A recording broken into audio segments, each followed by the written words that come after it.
እንደ ቤቶች የተነሱትን ጥያቄዎች በተቻለ መጠን አሳጥሬ ለመመለስ ሞክራለሁ። አንዱ የተነሳው ጥያቄ ከመኖሪያ ቤት ኪራይ ጋር ተያይዞ እና ከጥናቱም ጋር ተያይዞ የተነሳ ጥያቄ ነው። ይሄ ጥያቄ በመሰረቱ የመኖሪያ ቤት የኪራይ አዋጅ የወጣበት አንዱና ዋነኛው ምክንያት ተከራዩንም አከራዩንም እኩል ሊጠቅም የሚችል ባላንስ የሚያደርግ ከተማችን አዲስ አበባ ላይ ያሉትን የመኖሪያ ቤቶች በአግባቡ እንድንጠቀምባቸው አይድል የሚሆኑ ቤቶች እንዳይኖሩ ከዚህም ባሻገር ደግሞ የኑሮ ውድነቱን አንዱን የምናረጋጋበት መንገድ እንደመሆኑ መጠን በዘፈቀደ አከራዮች ተከራዮችን ዋጋ የሚጨምሩበት ደላላም ደግሞ በመሃል ከአንዱ ቤት ወደ ሌላው ቤት ሰዎችን እንዲቀያይሩ በማድረግ በመሃል ኪራይ የሚሰበስብበት የተለያዩ ችግሮችን የቀረፈ አሰራር ወይም መመሪያ እንደሆነ ሁላችንም የምናውቀው ነው። ይህንን ወደ ስራ ስናስገባ 2016 ላይ በጣም በርካታ ችግሮች ነበሩ። እነዛን ሁሉ ችግሮች ደግሞ ተቋቁመን ወደፊት መሄድ ችለናል። አንዱ ችግር ያው አከራዮች ይህንን ነገር መቀበል ያለመፈለግ ነው የነበረው። at the end of the day ግን በደንብ ሲገባቸው አዌርነሱን በአግባቡ ስንገልጽ ግን ተጠቃሚነታቸውን በአግባቡ ስለገባቸውና ስላወቁ ወደዚህ ትራክ መምጣት ችለዋል ማለት ነው። ከጥናቱ ጋር ተያይዞ የተጠናው ጥናት ሳይንቲፊካሊ ነው የተጠናው። እንደተነሳው ከቤቱ እንደተነሳውም የተከበሩ የምክር ቤቱ አባል ዶክተር እንዳነሱት የሲኤስኤን ጥናት ብቻ ብንወስድ እኩል ነው የሚለውን ሐሳብ አንስተዋልና እንደሱ ግን አይደለም። ሲኤስኤ የሚያጠናው ጥናት አገር አቀፋዊ ነው። እኛ አዲስ አበባ ከተማ ውስጥ ያለውን ችግር መሰረት አድርገን ነው ያጠናነው። ስናጠናም ደግሞ ሲኤስኤ የሚያጠናውን ጥናት እንደ አንድ ክራይቴሪያ ይዘናል ማለት ነው። 5 የሚሆኑ ክራይቴሪያዎች አሉ። ከነዚህ ክራይቴሪያዎች ውስጥ አንዱ የሲኤስኤ ጥናት ነው። ሁለተኛ የቤት ፍላጎትና የቤት አቅርቦቱን ክፍተቱን እንለያለን። ይሄም ከ30% የሚይዝ ነው። ይሄም የዜጎችን የመክፈል አቅም ይሄም ታሳቢ ተደርጎ ከ15% የሚሰላ ነው የሚሆነው። የቤት ጥገናና ማሻሻያ ወጪ ይሄንንም ደግሞ ታሳቢ ያደረገ ነው ጥናቱ ከ15% የሚይዝ ነው። ከዚህም ባሻገር ደግሞ ከተማ ላይ ያለ የህዝብ ብዛት ለውጥ እነዚህን ታሳቢ አድርጎ ከ100 ይዞ ነው ጥናቱ የተጠናው ማለት ነው። የአዲስ አበባ አመራር አካዳሚ ከተለያዩ ዩኒቨርሲቲዎች ጋር በጋራ ሆኖ ነው ያጠናው። ስፔሲፊክ ስናደርገው ሲኤስኤ ያጠናው ጥናት አገር አቀፋዊ እንጂ ከተማ አቀፋዊ ስላይደለ ከተማችን ላይ ያለውን ነባራዊ ሁኔታ ከተማችን ላይ ያለው ተከራይ አፎርድ የሚያደርግበት ልክ እና አሁን ያነሳኋቸውን መሰረታዊ ነገሮች ደንቡ ላይም የተቀመጡት እነሱን ታሳቢ አድርገን በ11ዱም ክፍለ ከተሞች በሁሉም ደግሞ የጋራ መኖሪያ ቤቶች ላይ ራንደም ሳምፕል ተወስዶ ነው ጥናቱ የተጠናው ማለት ነው። ይሄ ጥናት ከተጠና በኋላ 3 አይነት ጥናት ነው የተጠናው በመሰረቱ። 3ቱም አይነት ጥናት ሄዶ እዛ ላይ ስላረፈ ነው የወሰድነው። ከኛም ባሻገር የፌደራል ከተማና መሰረተ ልማት ሚኒስቴርም ያጠናው ጥናት አለ። እነሱም ያጠኑት እኛ ካጠናነው ጋር ኦልሞስት ተቀራራቢ የአዲስ አበባን ማለት ነው የአዲስ አበባን ኦልሞስት ተቀራራቢ ስለሆነ ይሄንን ወስደን ለመተግበር ችለናል ማለት ነው። የጎንዮሽ ውሎች በዚህ መካከል የጎንዮሽ ውሎች እንደዚህ ጊዜ ሳይደርስም የሚያስለቅቁ አካላት እንዳሉም ተነስቷል። ከቤቱ ትክክል ነው። ይሄንን አንዱን የምንመክትበት አንዱ መንገድ አዌርነስ በመፍጠር ነው። ከታች እስከ ላይ የግንዛቤ መፍጠርን ስራ ሰርተናል። መመሪያው ላይ ክልከላዎች አሉ። እነዛን ክልከላዎች አከራዩም እንዲያውቀው ተከራዩም እንዲያውቀው ከዛም ባሻገር ደግሞ በተለይ የጋራ መኖሪያ ቤቶች ላይ ያሉ ማህበራትን እነሱን ደግሞ መድረክ ለብቻቸው መድረክ ጠርቶ የጎንዮሽ የሚባል ውል በህግ ተጠያቂ እንደሚያደርጋቸው በሚገባ አዌርነሱን ሰጥተናል። ከዚህም ባሻገር ግን ተከራዩና አከራዩ መብትና ግዴታቸውን በአግባቡ አውቀው ደግሞ ሊተገብሩት ይገባል። መንግስት ያስቀመጠው ኢቭን ኢፍ የውሉ ፎርማት በራሱ ደንቡ ላይ ያለ ነው። ፎርማቱ ራሱ ህግ ነው ማለት ነው። ከዚህ ፎርማት ውጪ ተከራይን ማከራየት ማዋዋል የለበትም አከራዩ። ተከራዩም ደግሞ ከዚህ ፎርማት ውጪ መዋዋል የለበትም። በጎን የሚዋዋሉት ውል የዛሬ 2 ዓመት ጀምሮኛ በደንብ አወር አድርገናል። በአመት አንድ ጊዜ በሚደረገው የዋጋ ጥናት ማሻሻያ ሲደረግ በጎንዮሽ የተዋዋሉት ውል ካለ እሱን ታሳቢ አያደርግም። ህጋዊ ውላቸው ላይ መሰረት ተደርጎ ነው ጭማሪ ካለም ጭማሪ ሊደረግ የሚችለው የሚለውን በአግባቡ አወር አድርገናል። ይሄንን ተግባራዊ ያላደረገ በአሰስመንት ይሁን በጥቆማ የተደረሰበት ተከራይም አከራይም ካለ እንዲሁም ደግሞ በጎንዮሽ ያዋዋለ ያለ አካል ካለ ደግሞ የህግ ተጠያቂነቱ እንደቀጠለ ነው የሚሆነው ማለት ነው። እስካሁን የ2019ን የምንተገብረውን የኪራይን መጠን ያዌርነስን ስራ ነው እየሰራን ያለነው። ጎን ለጎን ደግሞ በጣም በርካታ ተከራዮችና አከራዮች ውላቸውን እያደሱ በሁሉም ክፍለ ከተማ እንዲሁም ደግሞ በ11ዱም የመሶብ አንድ ማዕከል ውላቸውን እያደሱ ይገኛሉ ማለት ነው። ሌላው ከጋራ መኖሪያ ቤት ጋር ተያይዞ የተነሳ ሐሳብ አለ። ዘንድሮ በጣም በርካታ ቤቶችን ነው እየገነባን ያለነው። ከመንገነባቸው ቤቶች ውስጥ 50305 የሚሆነው የጋራ መኖሪያ ቤት ነው። ከዚህም 80% ኦሬዲ ለቆጣቢዎች የሚተላለፍ ነው ማለት ነው። የልማት ተነሺዎች አንዳንድ እንደዚህ አይነት ነገሮች ስለሚኖሩ ደግሞም ሬት ስላለው መመሪያው ላይ ቤት በመንግስት ሲሰራ ሬቶች አሉ። ስለዚህ እስከ 80% የሚሆነው ለቆጣቢዎቻችን የሚተላለፍ እንደሆነ ላነሳ ፈልጌ ነው። እሱ ብቻም አይደለም። ሎው ኮስት ቤቶች አሉን። ደጋግ በሆኑ ኢትዮጵያውያን ማህበራዊ ኃላፊነታቸውን በሚወጡ ኢትዮጵያውያን እየተሰሩ ያሉት በዚህ አመት ብቻ እንኳን እየተሰሩ ያሉ ከ10,000 በላይ የሚሆኑ ቤቶች አሉ። መንግስትም እንደዚሁ በጣም ዝቅተኛ የኑሮ ደረጃ ላይ ያሉ የህብረተሰብ ክፍሎቻችን እየሰራ ያለ ቤትም አለን እዚህ ቅጠል ተራ። ሌላም ደግሞ አካባቢ ላይ እንደዚህ ከ5,000 በላይ የሚሆኑ ደግሞ አሉን ማለት ነው። አጠቃላይ ዘንድሮ ብቻ ከ10,000 በላይ የሚሆኑ ቤቶች ዝቅተኛ የኑሮ ደረጃ ላይ ያሉ የህብረተሰብ ክፍሎቻችን እየሰራን ያለነው ነው ማለት ነው። በድምር 179,000 ቤቶች እየሰራን ነው ስንል የግሉን ዘርፍ ታሳቢ አድርጎ ነው።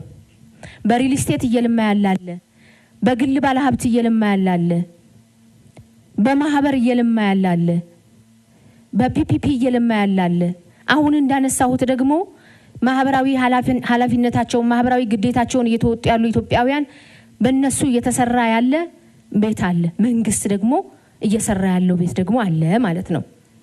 ስለዚህ እነዚህ ተደምረው ነው 179,000 ቤቶች የመጡት ማለት ነው።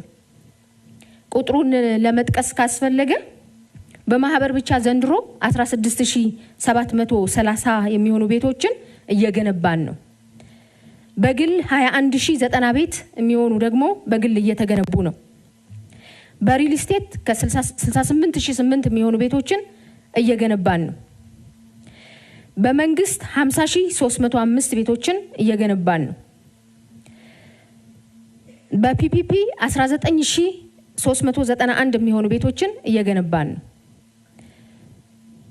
በበጎ ፈቃድ ደግሞ 5,865 በደጋግ ኢትዮጵያውያን የሚሰሩት ቤት ነው። እንዲሁም ደግሞ ዝቅተኛ ለኑሮ ደረጃ ላይ ላሉ ወገኖቻችን መንግስት እንደዚሁ እየሰራ ያለው ደግሞ እሱም ደግሞ 5,000 የሚሆን ቤት ደግሞ አለን ማለት ነው። ስለዚህ እነዚህ ቤቶች ናቸው ዘንድሮ እየተሰራ ያለውና አልፈንም ደግሞ ለሚቆጥቡትና ዝቅተኛ ለኑሮ ደረጃ ላይ ያሉ የህብረተሰብ ክፍሎቻችን እናስተላልፋለን እያልን ያለ ነው። ይሄ ብቻ ግን አይደለም እየሰራን ያለ ነው። ያደረ ዕዳንም ደግሞ እየጠረግን ያለ ነው። ሁላችንም እንደምናውቀው በተለይ ቀደም ብለው የተሰሩ የጋራ መኖሪያ ቤቶች አካባቢ ላይ የነበረውን ሜስ ሁላችንም እናስታውሰው ነው። አንደኛ 139,008 የሚሆኑ ቤቶች አፈጻጸማቸው ከ30 እስከ 40% የነበሩ ከለውጡ ወዲህ እነዚህን ቤቶች ተረክበን የጨረስናቸው ናቸው።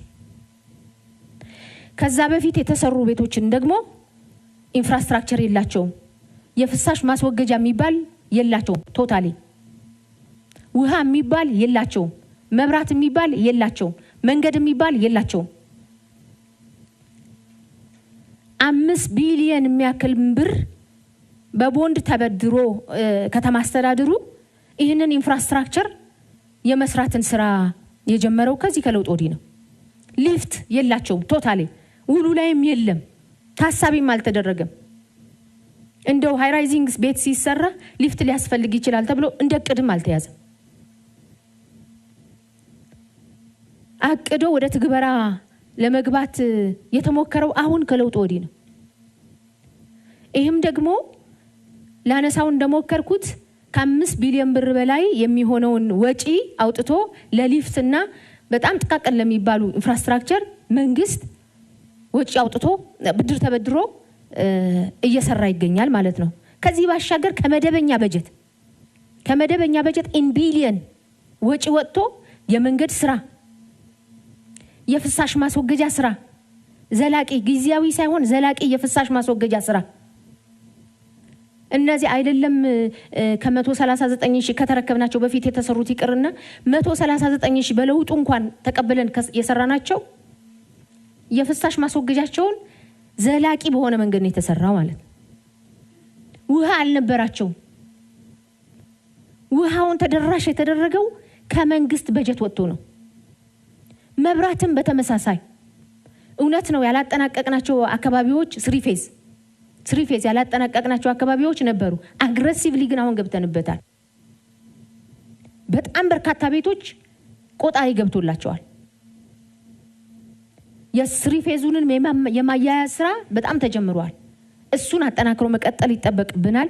ምን ወስደው ነው የሊፍትን ስራ በተመለከተ እዚህም የተከበራችሁ የምክር ቤት አባላት በተደጋጋሚ ስታነሱት እንደነበረው ሃይ ራይዚንግ ቤቶች ሊፍት አልነበራቸው። ያው እንዳነሳሁትም እቅዱም አልነበረም። ከጥቂት አመታት በፊት እቅድ ወጥቶ ወደ ጨረታ ተገብቶ ጨረታው ላይም ባልም በሌላም ችግሮች ነበሩበት። አሁን ወደ ስራ ተገብቷል። አንዳንድ ሳይቶች ሙሉ በሙሉ ተጠናቀው አገልግሎቱን እየሰጡ ነው ያሉት ሊፍቶቹ። ቅድሚያ ብለንኛ የጀመርናቸው ሃይ ራይዚንጎች በተለይ G+15 የሆኑ ቤቶች ላይ ነው። በዚህ በ90 ቀን ውስጥ ብቻ 5 ሳይቶች ላይ እንጨርሳለን ብለን አቅደን አንዱን ሳይት ጨርሰናል። 4ቱን ሳይት ኦልሞስት ከ50% በላይ ሰርተናል ማለት ነው። በ90 ቀን ውስጥ አጠናቀን again ወደ ሌላው ደግሞ ሽፍት የምናደርግ ነው የሚሆነው ማለት ነው። አራብስ አካባቢ ደግሞ የ20/80 መኖሪያ ቤቶቻችን አካባቢ ላይ ሲቪል ወርክ አካባቢ ትንሽ ችግር ስለነበረው የሲቪል ወርክ ስራ እየሰራን ያለ ነው ሊፍቱን ለመግጠም ማለት ነው። ኦሬዲ ሊፍቱ ኦን ሃንድ ስለሆነ ያለው እነዚህ ችግሮች ግን አሁን እየሰራናቸው ያለናቸው ቤቶች ላይ የሚፈጠር አይደለም። እየጠረግን የመጣ ነው እዳ የተሸከምነው እዳ ገንዘብ ብቻ ሳይሆን ስራም ጭምር ነው። የተሰሩ ቤቶች ሰው ሊኖርባቸው የሚችላቸው የተሟላ ፋሲሊቲ የተሟላላቸው አይደሉም። እነሱን ከማሟላት ጀምሮ ነው አሁን ከለውጥ ወዲህ 496 ሺህ ቤቶች ተሰሩ ይያልን ያለነው። 496 ሺህ ቤቶች ተሰሩ ብለን ስንል ደግሞ በመንግስትም ቅድም ሳነሳው እንደነበር በሪል ስቴትም በማህበርም በግላልሚውም በፒፒፒም በበጎ ፈቃደኞችም እነዚህን ታሳቢ አድርጎ ተደምሮ ነው የሚፈለገው። አንዱ ትልቁ ነገር የቤት ፍላጎትና የቤት አቅርቦትን ማቀራረብ ስለሆነ ከተማችን ላይ ደግሞ ክሪቲካል ችግርና ስብራት የነበረው የቤት አቅርቦት ላይ ነው። ይህንን ስብራት ማከም የምንችለው ደግሞ በመንግስት በጀት ብቻ ሰርተን ሳይሆን የግሉን ዘርፍ ደግሞ ወደዚህ ወደ ቤት ልማት እንዲገባ ፑሽ ማድረግ መደላድልን መፍጠር ስለሆነ በቂ መደላድልን ፈጥረን ከተማ አስተዳደሩ በጣም ብርቱ የሆነ መጋደልን ተጋድሎ ባዳዲስ እይታዎች አልሚዎች ወደዚህ ትራክ እንዲገቡ በማድረግ በርካታ ቤቶች እንዲለሙና ለህብረተሰቡ እንዲቀርቡ አድርጓል ማለት ነው። ከቤት ጋራ ተያይዞ የተነሱትን የቢሮ ኃላፊዋ በዝርዝር አንስተዋል። አንደኛ የአከራይና ተከራይ ጉዳይ እዚህ ከተማ ላይ ዋናው ችግር ያለው እዚህ ከተማ ላይ ነው። ብዙ ተከራይም ያለበት በየጊዜው የተከራይ ቁጥርም እየጨመረ የሚሄደው እዚሁ ከተማ ላይ ነው በዋናነት። ጥናቱን ከፌደራልም ወስደናል። ነገር ግን የኛን ሳምፕል ስናየው በትክክል ውሳኔዎችንና ስታንዳርድን ለማስቀመጥ ክፍተት እንዳይፈጥር ጥንቃቄ ነው ያደረግነው። በተጨማሪ ያጠናን በአጋጣሚ ግን እርሶም እንዳሉት ተመሳሳይ ሆነ። ይሄ ደግሞ የጥናቱን ምን ያክል ትክክለኛ እንደሆነ የሚያሳይ ነው። አሁን ዋናው ማስተግበሩ ላይ ነው ትኩረት የምናደርገው፣ መተግበርና ማስተግበሩ ላይ። ለመተግበርና ማስተግበሩ በዋናነት ተከራዮች መብታቸውን ለማስጠበቅ እጅግ በጣም የተጉ መሆን መቻል አለባቸው፣ ደፋሮች መሆን መቻል አለባቸው። በምዝገባ ሂደት ላይ አከራዮች ማስመዝገብ መቻል አለባቸው። የቤት ክራይ መጨመር እንደ ክራይቴሪያ አይደለም የሚያስቀምጠው ይሄ ደንብ። የቤት ክራይ መጨመር ግድ የሚልበት ሁኔታ ካለ እስከ 11.5 ድረስ ጣራውን ነው የሚያስቀምጠው። ከዛ ማለፍ አይቻልም ነው። በከተማችን ግን ባደረግነው ጥናት 100% በአንድ ጊዜ የሚጨምሩ አሉ፣ ከ100% በላይ የሚጨምሩ አሉ። ይሄ በፍጹም ስግብግብነት እንጂ ያለውን ነባራዊ ሁኔታ የሚያሳይና ለዛ ተብሎ የሚደረግ እንዳልሆነ አይተናል። ከቤት ለማስወጣትም ሲፈለግ ተመሳሳይ ድርጊት እንደሚደረግ አይተናል። ይሄ የተከራዩንም ያከራዩንም መብት የሚጠብቅ ባላንስ ያደረገ አሰራር ስለሆነ አሰራሩ ስርዓት ውስጥ መግባት የግድ ይላል። በደረስንበት ልክ ስርዓት ውስጥ ያልገቡትን ግን ህጉ ላይ በተቀመጠው መንገድ እየቀጣን ማስተካከያ እያደረግን ስርዓቱን የምናስተገብር ይሆናል። የተገነቡ ቤቶችን ከማስተላለፍ አንፃር ሪፖርቱም ላይ እንደሰማችሁት እነኚህ ከ496,000 በላይ የተገነቡ ቤቶች ሁሉም በመንግስት የተገነቡ አይደሉም። በሪል ስቴት፣ በማህበር፣ በግል፣ በፓብሊክ እና ፕራይቬት ፓርትነርሺፕ እንዲሁም በመንግስት ስንል 3 አይነት ሞዳሊቲ የጋራ መኖሪያ ቤቶች አሉ፣ በጎ ፍቃድ የምናስገነባቸው አሉ፣ ቀጥታ ከመንግስት ካዝና በጀት መድበን የምንገነባቸው ቤቶች አሉ። እነኚህን ነው የሚመለከተው። ከጋራ መኖሪያ ቤቶች አንፃር ከ98,000 በላይ በሁለት ዙር በይፋ በአዲስ ሚዲያ ኔትወርክ በቀጥታ ስርጭት እጣውተን እንዳስተላለፍን ምክር ቤቱ ያውቃል። ከ26,000 በላይ ደግሞ ለልማት ተነሺዎች እነሱ ጋም በእነሱ መካከል በሚወጣ እጣ አስተላልፈናል። 46,000 በላይ ወደ 47,000 የሚጠጋውን ቤት ደግሞ ለአቅመ ደካሞች፣ ለሀገር ባለውለታዎች ፕሮግራሙ ራሱ ሲጀመር ለነሱ ተብሎ የተገነባ በመሆኑ እነኚህ ያረጁ ቀበሌ ቤቶችን ለመቀየር ተጠቅመንበታል ማለት ነው። የተረፉት የገነቡት ራሳቸው ግለሰቦቹ የሚጠቀሙበት፣ በማህበር የገነቡት በማህበራቸው አማካኝነት በርካታ የማህበር አባላት ተጠቃሚ የሆኑበት፣ በተለይ ወደ አቃቂ ስትሄዱ እነኚህ የተሰሩት ሰፊ የማህበር ቤቶች በእነኚህ ዘመን እንዲጠናቀቁ እንዲሰሩ ያደረግናቸው ናቸው፣ ደግፈን ማለት ነው። የሪል ስቴት እና የመሳሰሉት ቤቶችን የሚያካትቱ ናቸው። አዳዲስ የመኖሪያ ቤቶችን ከመገንባት አንፃር የትኩረት አቅጣጫችን ነው እንዳያችሁት። የትኞቹ ሞዳሊቲዎች ናቸው የሚል ዝርዝር ውስጥ አይገባም። የትኩረት አቅጣጫው ዝርዝር ውስጥ አይገባም። ለምክር ቤቱ ጥያቄ ምላሽ ለመስጠት የጋራ መኖሪያ ቤቶች አሉ። አሁንም እየገነባን ካለነው 50,000 ቤቶች ውስጥ ከ80,000 በላይ ከ80 እጅ በላይ በጣም እናወጣባቸው ናቸው። ኦልሞስት ወደ መጠናቀቅ የመጡም ስላሉ፣ ሁለተኛ ቀጣይ በመንገነባ ውስጥም የበጎ አድራጎቱም ይቀጥላል፣ የጋራ መኖሪያ ቤቶችም ይቀጥላሉ። በግልና በመንግስት አጋርነትም የግልና የግል አጋርነትም በሪል ስቴትም የሚሰሩ ቤቶች ይቀጥላሉ። በዋናነት ስትራቴጂያችን አቅርቦትን መጨመር ነው። የትም ዓለም ላይ እንደሚደረገው ለሁሉም ሰው ቤት ሰርተን ማቅረብ ሳይሆን አቅርቦትን መጨመር ላይ ነው ትኩረት የምናደርገው። እንግዲህ የጋራ መኖሪያ ቤቶች ረጅም ዘመን ተመዝግበው ቤት እስካሁን እየተጠባበቁ ያሉ እኛም እውነት ነው በጣም ያሳስበናል። አንዱ ይሄ ከተማ የወረሰው ዕዳ ነው። እውነቱን ለመናገር በጣም ከፍተኛ ጫናን የፈጠረብን። በአንድ በኩል ቀድሞው የተገነቡት ቤቶች በትክክል ዕዳቸው ሳይከፈል በድምሩ ወደ 99 ቢሊዮን ብር ከነወለዱ የመጣ ዕዳ ነው ስንገፋ የቆየ ነው። ከዛ ላይ ነው 62 ቢሊዮን የከፈል ነው። ይሄ 62 ቢሊዮን ቤት ቢገነባበት ኖሮ ከዚህ ውስጥ ቅድም ያነሳ ነው 98,000 ቤቶች ያክል ስናስተላልፍ የተከፈለ ቅድመ ክፍያ በርግጥ እዚህ ውስጥ የተካተተ ነው። የተወሰኑ ሱቆችን በጨረታ ይሸጥናቸው እነሱም አንድ ግብአት ሆነውናል። ከዛ ውጪ ተገንብተው ጭምር እኮ ገንዘብ ሳይከፈልባቸው የተላለፉ ከማን እንደሚጠየቁ ለማወቅ አስቸጋሪ የሆኑ ሳይገነቡ ተገነቡ ተብለው የተከፈለባቸው ወደ ሁሉ እዚህ ከተማ አስተዳደር እየከፈለ ነው። ለማንኛውም ዞሮ ያው መንግስት እንደ መንግስት ኃላፊነት አለበትና እና ኃላፊነት መወጣት አለበት እና እንደ ቀድሞ ከባንክ እንደ ልብ ብድር አግኝተን በሰፊ የጋራ መኖሪያ ቤቶችን ብንሰራ ደስ ይለን ነበር። የተበላሸ ብድር ስለሆነ እቺን የጠቀስናትን 5 ቢሊዮን እንኳን ለማግኘት በብዙ ሂደት ውስጥ አልፈናል ማለት ነው። የተበላሸውን ብድር ማስተካከል ስላለብን አሁንም 37 ቢሊዮን ብር ያክል አለብን። እሱም መክፈል ግድ ይለናል። የሚተላለፉ ቤቶች አሉ። ከዛ የምናገኘው ከበጀታችንም ማርገን ከዚህ ዕዳ ውስጥ ወጥተን በበጀት ብቻ ሳይሆን ተጨማሪ ፋይናንስን አፈላልገን ቤቱን በብዛት መስራት እንዳለብን መነሻ አድርገን ነው እየሰራን ያለነው። በክቡር ጠቅላይ ሚኒስትራችን ይፋ የተደረገው የ1.5 ሚሊዮን ቤቶች ግንባታ ትልቁን ድርሻ አዲስ አበባ የምትወስድ ይሆናል። ዞሮ ግን ሪሶርሱን ማፈላለግ ሁኔታዎችን ዝግጁ ማድረግ የከተማ አስተዳደሩ ነው። አሁንም እንደ ሀገር የሚገኝ ሪሶርስ ካለ ደግሞ ድርሻችንን የምናገኝ ይሆናል።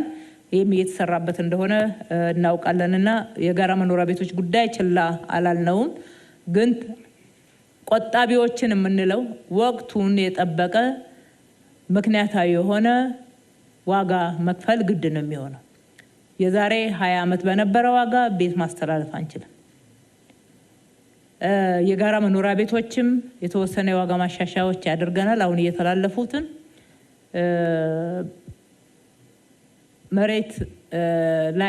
መሬት በነፃ ነው የሚቀርበው። ያው የጋራ ሀብት ስለሆነ መጥቀስ ያስፈልጋል። መንገድ በከተማው በጀት ነው የምንሰራው። ፍሳሽ በከተማው በጀት ነው የምንሰራው። ውሃ በከተማው በጀት ነው። መብራት በከተማው በጀት ነው። ቤቱ ጋር እስከሚገባ ድረስ ያለው ይሄ ሆኖ ደግሞ የተወሰነ አሁንም የምናደርጋቸው ድጎማዎች እንደተጠበቁ ነው። እንደ ቀድሞ አይነት ዋጋ እናስተላልፋለን ካል ነፃ ብናደርግ ነው የሚሻለው። ምክንያቱም እስካሁን ድረስ ያስተላለፍናቸው መኖሪያ ቤቶች ከ67 እጅ ያላነሰው ድጎማ ነው። ያንዳንዱ ሂሳብ ሲሰራ ወደ 67 እጁ ድጎማ ነው። ስለዚህ አሁንም አፎርደብል እንዲሆን ጥረት እናደርጋለን። ነገር ግን ደግሞ ቁጠባን የጨመረ ቅድሚያ ተጠቃሚ እንደሚሆን ማየቱ እና ለይታሰብበት እንደሚገባ ማስታወስ እንወዳለን። ጋራ መኖሪያ ቤቶች ቀድመው የተገነቡት አካባቢ ቅድም ወይዘሮ ቅድስት የቢሮ ኃላፊ ስታነሳ ፍሳሽ አልነበራቸውም፣ ውሃ አልነበራቸውም፣ መንገድ አልነበራቸውም ሲባል ሁሉም አይደሉም። ሁሉም አድርጎ እንዳይረዳው ምክር ቤቱ ሁሉም ሳይሆኑ ወደ ለውጡ ዋዜማ ላይ ተጠናቀቁት። እውነቱን ለመናገር ሌሎች ተጨማሪ መሰረተ ልማቶች ሳይሰራላቸው ገና ግድግዳ የቆፈርን የፍሳሽና የውሃ ስርዓት ሁሉ የዘረጋንበት አስቸጋሪ ሁኔታ አንዳንዱም ከጥራት የተነሳ ወደ ኋላ እንድንመለስ ያደረገን እሱን ለማንሳት እንደሆነ እኩል ግንዛቤ እንድንወስድ ብዬ ነው።